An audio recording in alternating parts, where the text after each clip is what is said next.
Our story begins with Kosaku, your typical ugly loser farm boy, who constantly daydreams about only two things: touching plot, which he never will, What a loser! and Yuka-chan, Japan's most famous idol, who Kosaku has plastered in every corner of his room like a creepy stalker because he's far too obsessed with her. But little does this idiot know, Yuka-chan is about to join his class and change his life forever. But for now, Kosaku is still just a loser who wakes up late for farm work, because he was too busy daydreaming about smooching his beloved Yuka-chan in front of all her other simp fans. And when he finally arrives at the farm shortly after waking up, Kosaku shares with his friends his dream of moving to Tokyo to start a trendy farm in the middle of the bustling city. A stupid idea which Minori, his childhood friend, calls him out on, as she tells him that he should set his sights on marrying a cute girl from the countryside instead, like her for example, which is a not so subtle way of saying she wants Kosaku to use pound on her, which he is obviously too dense to realize. But while talking, chaos suddenly erupts as a runaway cow escapes from its enclosure, causing immediate havoc as it runs through the fields. And with the cow heading straight for the school's precious crops, students try whatever they can to stop it, but fail miserably. That's when Minori decides to strip completely, even though literally no one asked, but I'm not complaining, and gives her red shirt to Kosaku, as he suddenly finds himself forced to be a matador, with the cow chasing him all throughout the fields until it tires itself out.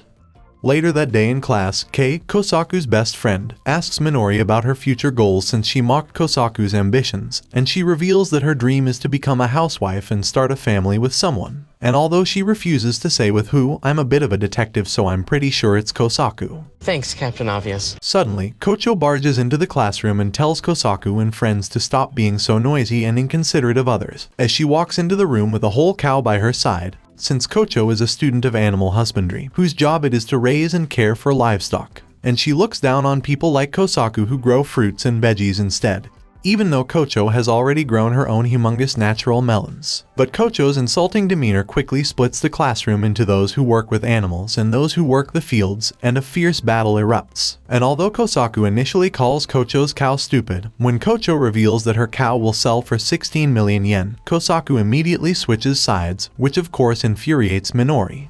Suddenly, Becky Sensei bursts into the classroom all giddy and joyful as she begins recounting how she went to a restaurant on a first date, but her date never showed up, so she instead drank alone all night because she's going to die alone anyways. And as the class listens to her talk about her depressing love life, their previous feud with Kocho doesn't seem quite as important anymore, and everyone suddenly returns to being on their best behavior.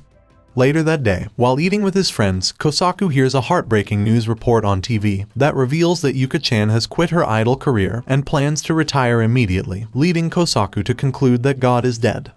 Meanwhile, a young girl is seen boarding a train heading for a remote countryside area and smiling as she reads letters addressed to her. And due to Yuka-chan's retirement, Kosaku falls into a deep depression, and he misses several days of class. But when his friends go and check up on him, they find Kosaku curled up inside his Yuka-chan body pillowcase, having entirely given up on humanity. Because for Kosaku, losing Yuka-chan also means losing his motivation to farm, since he only worked hard in order to send her the most juicy veggies, such as eggplants and cucumbers, which immediately creeps Kei out as he threatens to turn Kosaku over to the police for anonymously sending boxes of indecently shaped veggies to a young girl. But Kosaku doesn't understand what's so sussy about eggplants and cucumbers, and begs Minori to explain it to him. And seeing how hesitant she is to say what eggplants remind her of, Kosaku immediately lays down the riz, and almost gets her to say the P word out loud, but just eats a knuckle sandwich instead, followed by a kick to the eggplant. And with this brutal defeat, Kosaku decides to gather his energy and return to class, mostly because he's terrified of what Minori might do to him next. The next day in class, Becky Sensei once again barges into the classroom all giddy as she recounts how she spent the entire previous night covering herself in oil and taking weird pictures, until she realized that she had no one to share them with because she'll die alone, which once again depresses everyone in the room. But the mood quickly shifts when Becky then announces a new transfer student, who immediately leaves everyone's jaw on the floor with her serene beauty and pure aura. And although she introduces herself as Ringo to Kosaku, she looks eerily familiar. Excited beyond belief, Kosaku and his friends confront their teacher later that day, who confirms that the new student is none other than Kosaku's beloved idol, who has decided to live as a regular student and start anew under the name Ringo. This news excites Kosaku beyond words, as he starts delusionally imagining the plot-filled adventures he's bound to have by living in the dorms with his favorite idol. The next day, Kosaku enthusiastically shows Ringo around the school, and introduces her to his childhood friend Minori, his best buddy Kei, and his pet Wakadana with whom he shares a deep bond. But despite his best efforts throughout the day, Kosaku notices that Ringo's expression always remains emotionless. Suddenly, Kocho enters the room with her bakery bouncing all over the place and tries to enlighten the group about the intricacies of animal husbandry. But unfortunately, her explanations sound more like a chicken trying to explain quantum physics, which doesn't matter anyways since Ringo is completely distracted by Kocho's humongous personality. After the tour, the group throws a welcome party for Ringo in their dorms. But while trying to lighten the mood, Kei tries his hand at cracking jokes, but the only thing cracking is the awkward silence that follows each failed attempt, as Ringo remains completely emotionless. Taking matters into his own hands, Kosaku asks Ringo what game she'd like to play instead, and to his surprise, she suggests the King game, where the chosen ruler can command anyone to do anything, which immediately fills Kosaku with excitement at the prospect of being able to command his beloved Ringo to do any one thing. But when Kosaku is finally king, he inadvertently commands Minori instead by accident, forcing her to fulfill all the juicy wishes Kosaku had secretly hoped Ringo would fulfill instead. But while watching this unfold, Ringo seems oddly jealous of Minori's closeness to Kosaku.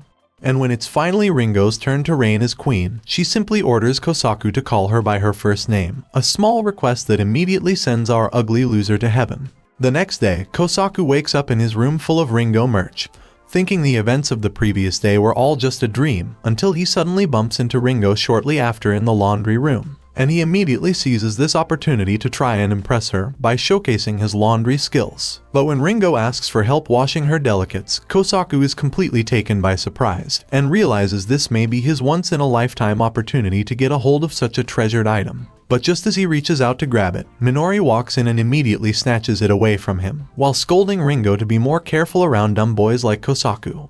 However, Kosaku suddenly gets back up and demands that Minori return his dream possession back to him, but Minori misunderstands his request and instead embarrassingly hands him a pair of her own delicates instead, which just confuses Kosaku. But before things get even more out of hand, Kei swoops in and snatches the forbidden item from Kosaku and Minori and proposes a playful contest to determine the rightful owner of such a valuable piece of clothing. And without skipping a beat, Kosaku enthusiastically showcases his expertise in the delicate art of understanding a woman's cherished possessions and their mystical significance with an empowering speech, ultimately winning him the competition, which for some reason angers Ringo. And just then, Kei reveals that Kosaku has actually lost, since the treasure he's holding onto was Kei's all along. This reality-shattering fact sends Kosaku into a flurry of emotions as he tries to process this profound betrayal. But just as Kosaku's heart seemed shattered in a million pieces, Kei reveals that the true beauty of a woman's cherished delicates comes from the fact that they are always hidden, and they lose their magical mysticism once they are seen. And all along, the real panties were the friends we made along the way. And with this, Minori and Kosaku reconcile their differences and apologize to one another. And thanks to this heartfelt unity, the group proposes starting a brand new underwear festival to unite the whole world.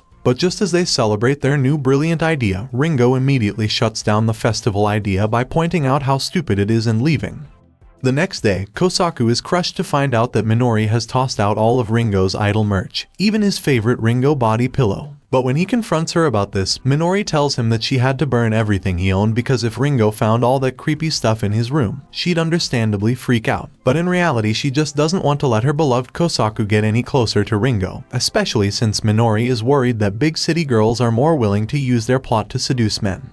Later that day, during Ringo's first day working the farms, she shows up in a costume that reveals more plot than an anime review riddled with spoilers. But when Kosaku realizes that this was Minori's doing in order to sabotage her rival, Kosaku complains that Minori unfairly tricked Ringo, prompting Minori to reveal an armor of her own, putting both girls on equal footing. But this just causes the girls' rivalry to quickly transform into a full-on competition. Meanwhile, Kei shows up in his own armor too, having slightly misunderstood the assignment, while the other students are just confused by everyone's unexpected choice of work uniform.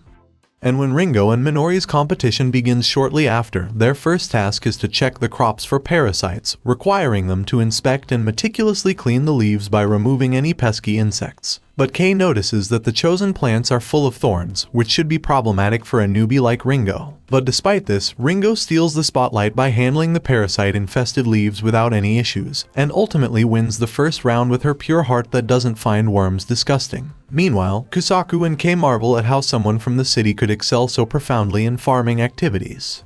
The second challenge takes place in the school's chicken coop, where the girls must clean everything while dealing with the smell and a cockroach invasion. This is a challenge Kosaku believes will be a stumbling block for a city girl like Ringo, but to everyone's surprise, Ringo remains completely unfazed throughout all the nastiness she's exposed to, even as she is swarmed by cockroaches. And despite this unsettling sight, Ringo eventually secures the victory in the second round while cementing her position as the frontrunner, even though Minori has superior farming experience. Ready to maintain her winning streak, Ringo prepares for the next challenge with determination.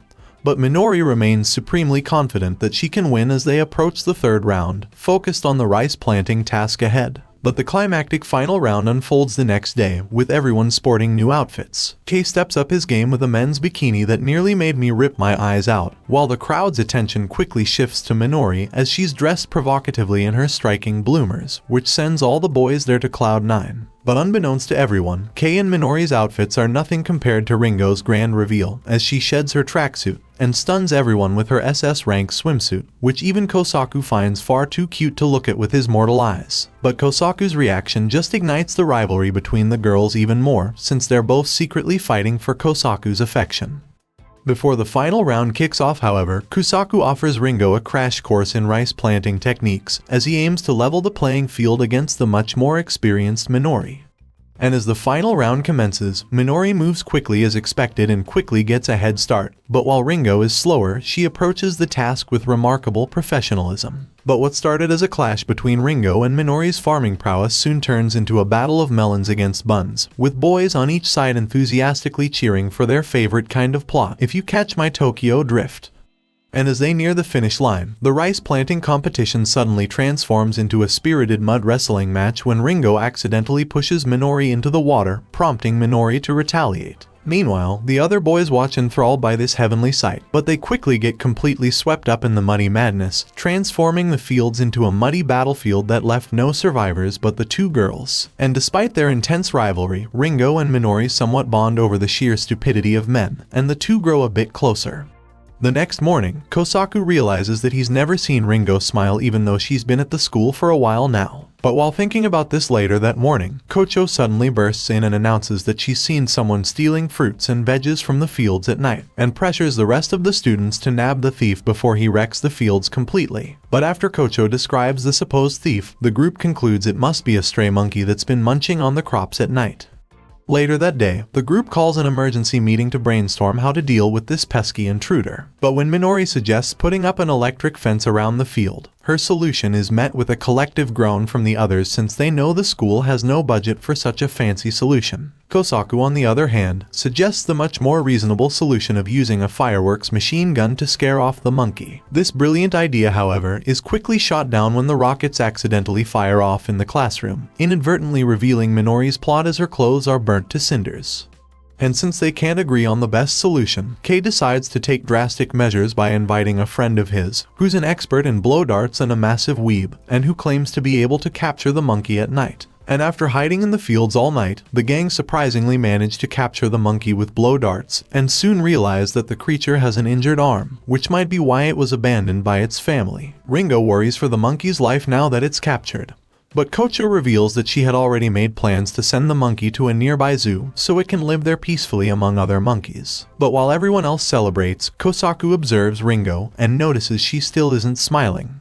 Later that night, Kosaku knocks on Minori's door and asks to enter her room, which she immediately agrees to thanks to his infinite riz, believing that he's finally ready to develop plot with her, and she's even set the mood perfectly with sensual lights and music. But when Kei enters the room shortly after, Minori embarrassingly realizes that Kosaku only came to her room to talk about Ringo. And when Kosaku explains that he's concerned that Ringo hasn't smiled once since she arrived at the school, the gang sets out to do whatever they can to make her smile. So the next day, Kei tries to make her laugh with a dark joke. But when she has no reaction, he simply curls up depressed in the tub. Meanwhile, Minori tries to tickle Ringo, but she once again has no reaction, and Minori somehow ends up being the one tickled and embarrassed at the end of the day. But when Kosaku eventually confronts Ringo about her lack of smiling, she reveals that this is a problem she's had ever since her modeling days. And upon hearing this, the next day, the group decides to show Ringo their special project. They arrive at a field where the soil is dead due to people constantly abusing and misusing the land. And Kosaku explains to Ringo that the school gave them this area to experiment and see if they can revive the land, and slowly but surely, they've been working the land and have managed to grow some tomatoes thanks to their relentless efforts. Astonished by the significance of their work, Ringo asks to taste a tomato, and Kosaku notices that when she does, a pleasant smile forms on her face. A few days later, Minori is busy cooking when she suddenly realizes that they're out of miso, which means someone has to go get some from the biotech class. Ringo doesn't see the problem with this, but Kosaku and Kei jump in, saying they hate dealing with that group since they're weird creeps who always look down on them. But Minori doesn't care and still sends the poor boys off to get the miso, while Ringo decides to tag along, since she's curious to meet these mysterious biotech students.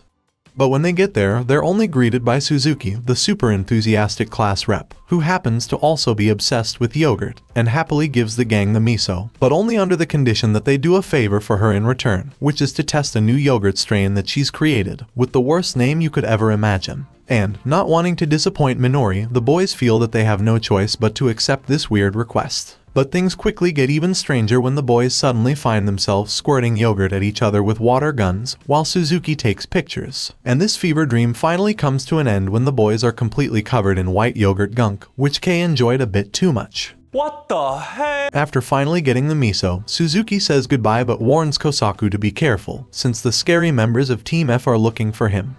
Later that day, Minori and Ringo find Kosaku hiding in the forest from Team F, a group of tough lumberjacks who are always looking for a fight. And just as we start to wonder why he thought hiding in a forest was a good idea, Team F descends from the trees. Rintaro, the leader of Team F, feels a burning jealousy toward Kosaku for always seeing him surrounded by beautiful girls like Minori and Ringo, and he can't stand it, unaware that Kosaku is secretly a Riz Lord. So Rintaro challenges Kosaku outright, and even goes as far as accusing Kosaku of bathing with Minori, which Kosaku denies. But when Minori expresses that he can join her anytime, this immediately enrages Rintaro and the others even more. Later that day, as Ringo checks the fields to see if the soybeans she's planted are growing well, a strange boy kidnaps her. Meanwhile, when Kosaku can't find Ringo shortly after, he goes looking for her, and upon failing to find her, he immediately deduces that Ringo must have been kidnapped by Hanazono, the effeminately charming class representative of the landscaping class. Kosaku finds him and immediately confronts him, but Ringo says Hanazono didn't kidnap her, and instead just harmlessly offered her some sweets. Tired of Hanazono's antics since he tried the same thing with Minori the previous year, Kosaku challenges him to leave Ringo alone, which Hanazono accepts, but challenges Kosaku to a game of Pocky Chicken, where the first one to pull away to avoid smooching loses. However, when Kosaku realizes that Hanazono has no intentions of backing down, he starts to panic. But suddenly, Kei comes to the rescue by trying to startle Hanazono into pulling away, but Hanazono just ignores him, and instead steals Kosaku's first kiss in front of the rest of the students who are suddenly all watching for some reason. And while Hanazono accepts defeat, Kosaku simply mourns the loss of his first kiss. A few days later, a food company's sales shoot up like crazy when they start featuring a cute girl on their packaging, which leads Kosaku and the others to realize that they could totally sell more products by also using pretty girls in their advertising. Just then, Kanegami enters the room, soon revealed to be the money-making student who just got back from a suspension for misusing school funds. And she suddenly offers to help Kosaku and friends boost their product sales with the use of a new mascot, which Kosaku refuses at first due to Kanegami's sketchy reputation, until she sweetens the deal by offering a collaboration with a famous manga artist, making the offer too tempting to refuse. And thanks to Kanegami's marketing genius, it doesn't take long for the gang to suddenly become flooded with orders for eggs, to the point where the order page crashes, and the students have to start taking calls and processing orders manually, much to Kanegami's delight. Later that day at a meeting, a new mascot design is unveiled. But rather than being a cute girl like they expected, it's a plot-filled woman instead. This causes the group to initially worry, but Kanegami reassures them that the mascot doesn't matter as much as the product itself. But while the group agrees, Kei starts to get suspicious of Kanegami's motives. So later that night, he has a private meeting with Kosaku where he tells him that he doesn't trust Kanegami and plans to expose her soon, before dramatically exiting on his goat as is obviously common in the Japanese countryside. And shortly after his meeting with Kei, Kosaku meets with Kanegami. who tells him it's time to move on from the egg business since a local company wants the brand rights and the school is considering giving it to them to support small businesses. Plus, as students, they never see any egg sale profits since they belong to the school. Upon hearing this, Kosaku is surprised to find that Kanegami is not driven by profit but simply by the thrill of the chase instead. And with eggs behind them, Kanegami plans her next venture, this time roping in Suzuki to create a mushroom strain shaped like, let's say, more adult things. Even more surprisingly, Suzuki agrees to join Kanegami, and they even manage to convince Rintaro to help with this new business idea. And although their business is quickly successful, it also brings trouble, and unfortunately, Kanegami's weird marketing strategy violates the school rules, and success quickly leads to another suspension for Kanegami. A couple days later, out of nowhere, the farms produce a crazy excess of vegetables, which the group simply can't resist eating, leading to some seriously alarming weight gain. Kosaku and Kei, upon noticing their own expanding waistlines, not so gently point out to the girls that they've packed on some pounds too, which obviously infuriates the girls. What did you say to me? But despite this, everyone decides to buckle down and diet, and everyone eventually gets their weight back to normal. Later on, an anxious Ringo decides to show Kosaku a weird white substance on her soy plants. And when Kosaku and Kei take a closer look thinking it's probably nothing, they suddenly freak out and decide to call in a professor for help. It turns out that Ringo's soy plants are suffering from a fungal disease which will inevitably kill them. And to make matters worse, it could infect the soil if they don't burn the affected crops, which crushes Ringo's spirits. So that night, Ringo locks herself in her room, while Kosaku tries to cheer her up by explaining that farming life is always like this, things don't always go as planned, and the pay isn't great either. And things continue to worsen as some time later, continuous heavy rains almost wreck this year's tomato harvest, so the students gather around to collect as many tomatoes as possible before they're all ruined. But fortunately, the students organize themselves and manage to save the harvest once the rain finally stops. At that same time, Ringo confesses to Kosaku that she decided to come to this school because of all the vegetables he kept sending her, which greatly shocks Kosaku. He then asks her how she knew it was him, since the delivery was supposed to be anonymous, but Ringo explains that it wasn't really anonymous since each basket had a letter from him, which just confuses Kosaku even more. So later that day, Kosaku and Ringo confront Minori about this, and she immediately admits that she wrote the letters, thinking it would look creepy to send vegetables anonymously, so she always included a letter pretending to be Kosaku. In response, Kosaku thanks her, and Ringo, in a heartfelt moment, declares her affection and friendship for Minori. And at the end of the day, the two girls finally put aside their differences, and even give each other cute nicknames, an unusual sight which completely startles Kosaku.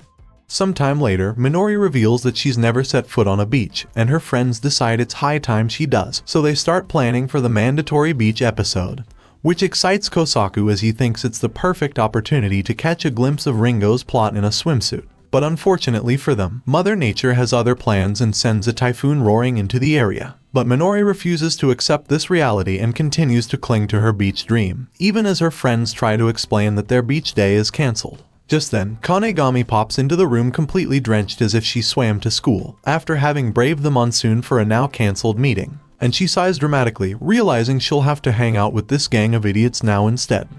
Meanwhile, the fields are completely flooded by the typhoon, transforming them into an impromptu ocean. And upon seeing this, something snaps in Minori. She dives face first into the mud, flopping around carelessly like she's at a 5-star resort. Kosaku gallantly rushes in to save her, but stops dead in his tracks at the sight of her pure unadulterated joy. And upon seeing her enjoyment, he simply can't resist the call of the wild mud and leaps in too, followed by the rest of the gang, which quickly turns the fields into their own little ridiculous muddy paradise. Suddenly, the group ends up having beach-like fun in the schoolyard, grilling delicious barbecue, playing volleyball, and even squabbling with the school's beach sports club, all while Kanegami watches completely baffled at the lunacy taking place before her. However, the fun comes to a halt when Kanegami informs them that the storm is threatening the school's rice crops. The group appoints Kosaku to lead the rice plant rescue, and he manages to organize his friends to save the crops by using ropes to keep the plants secure against the strong winds. But immediately after, they realize that the safety ropes are too short because Kanegami had convinced the school to plant a different rice type presumed to sell better, which is now at risk of being destroyed by the storm. Just then, Kosaku comes up with an idea and uses a school bus to block the wind, while risking suspension for the unauthorized use of a school vehicle. But Ringo supports him despite this and tells him she'll be with him no matter what, while sitting on his lap and helping him steer through the storm. Finally, with the rice crop safe, the storm subsides. And at the end of the day, Kosaku isn't suspended after all, and as a reward for saving the rice, the bus driver finally takes the group to a real beach. But the joy immediately comes to a sudden end when Kei hears on the radio that the storm is now hitting the very beach they're headed to. A couple days later, while Kei is knocking out some school assignments, he gets a call from someone claiming to know him. But Kei recognizes the caller's voice and says he wants nothing to do with him, despite the caller insisting that they'll meet face to face soon. Meanwhile, Naganawa, the legendary school principal who once killed a bear with his bare hands, is slowly going mad craving the perfect eggplant. So later that day, Sensei tasks the students with finding this elusive eggplant, and Kei knows exactly what to do. Suddenly, after Sensei purchases a so-called perfect eggplant, Kei whips out his own eggplant, which the principal tastes, and is immediately transported to a whole new world, as he regains all his energy from eating this thick, juicy vegetable. The principal then asks Kei where he got such an eggplant, and Kei explains he simply grew it himself, as he reveals that the eggplants they usually consume are inferior versions produced by a corporation known for using chemicals in their crops. And upon hearing this explanation, the principal spontaneously decides to send Kei and Kocho abroad so they can better study the effects of chemicals on crops. Suddenly, Menjo, Kei's father and the CEO of a company notorious for its environmentally harmful agrochemicals, walks in and insists the school transfer Kei immediately, while mocking the school, which offends Ringo. Kei then challenges his father to a competition on who can grow the best vegetable. If Kei wins, his father will vanish from his life forever, but if he loses, he'll join him and lead the company. Later that day, Kei reveals to his friends that his hatred for his father stems from the man's greed, which led to Menjo using dangerous chemicals that ended up killing Kei's mother. But despite this, Kei's father has still not stopped using those same chemicals. The next day, the challenge is revealed. Outside a store, Kei and Menjo will set up 2 vegetable stands, one for Menjo's company and one for the school, and whoever sells more wins the bet. And with Kanegami and the rest of the students' help, the school employs every trick they know to sell as many vegetables as possible, including using cute girls with revealing plot to market their product. And while it initially seems promising, at the end of the day, Menjo wins, having sold more than Kei. Kei's father then explains that despite being a talented farmer, Kei's stubbornness can't match the means and technology of large corporations that use research to improve vegetable flavor. Kei concedes and agrees to leave with his father, but his dad surprisingly says that he doesn't want someone as ignorant as him in charge, and instead challenges him to stay at the school and become a better farmer to prove that he's worthy of defeating him someday. Learning a lesson in humility, Kei agrees to study abroad with Kocho to improve his skills and prove better vegetables can be grown without chemicals. And as the 2 friends board their plane and leave, Kosaku, Ringo, and Minori wave goodbye. With Kei and Kocho now abroad, the others decide to head to Kosaku and Minori's hometown for summer vacation. On the way there, Wakadana reappears after a long absence, nestled comfortably in a pouch in Minori's dress. When they arrive in town, Minori's family welcomes her with open arms, despite secretly being convinced that she's pregnant because of Wakadana's bulge in her dress. And it doesn't take long for Kosaku to learn that Minori's family has prepared for his and Minori's wedding, under the mistaken belief that she's pregnant. In response, Kosaku tells the family the truth and explains the situation, which puts them in a bind, as Minori's sister had developed a town revitalization project based on the idea of it being an ideal place to visit and get married, with Kosaku and Minori being the main attraction. So if they don't want the project to fail, they must pretend Minori is pregnant and plan to marry. But while Kosaku agrees since he has no other option, Ringo secretly struggles to hold in her anger. And the next day, the fake couple spends the day pretending to be in love while a jealous Ringo trails behind like a shadow. At night, Minori's family arranges for Kosaku and their daughter to sleep together, fully supportive of the idea of them marrying, despite the pregnancy being a lie. And the 2 spend the night reminiscing about wonderful memories from their youth together while talking about everything from childhood mischief to dreams of the future. The next day, Kosaku walks with Ringo, who reveals that she's heard strange rumors about him planning to flee town. And as such, Ringo demands to know the truth, forcing Kosaku to eventually share his tragic story. And as it turns out, when he was a child, Kosaku's parents fell in love with farming and moved from the city to the town. But their tomato crops failed miserably, leaving them in debt and forcing them to abandon their love of agriculture. And over time, his mother's health worsened gradually until she eventually died, leading his father to leave town forever. Since then, Minori's family has been his only family. Later that night, the town sends lanterns down the river as part of the festival, creating a picturesque scene. And as they watch this beautiful scene unfold, Kosaku and Ringo share a profound moment of friendship, as the soft glow of the lanterns reflects their deepening bond. The next day, Kosaku struggles with whether or not to go through with this fake wedding, but ultimately decides that for the town's future, it's best to drop the rebellion and just go along with the charade. However, during the wedding, it's accidentally revealed to the entire town that Minori isn't pregnant when Wakadana suddenly leaps out of its hiding spot, spoiling the festive mood. Suddenly, the town demands justice, feeling that they've been cheated by Minori's family. But Kosaku valiantly takes the blame for this whole ordeal and apologizes with heartfelt sincerity. And with this, Kosaku's apology speech turns the situation around, and the town welcomes him back with open arms, but asks him to go through with the rest of the fake wedding. And when Minori and Ringo suddenly ask him to choose between fake marrying one of them, Kosaku bravely opts for the harem route by giving another inspiring speech about how love is meant to be shared, which immediately earns him a punch from both girls. And with this, their life returns to normal, with both girls refusing to give up on Kosaku as they continue to fight for his love through all the chaos of their everyday shenanigans. Thanks for watching this anime recap, and I hope to see you all in the next one.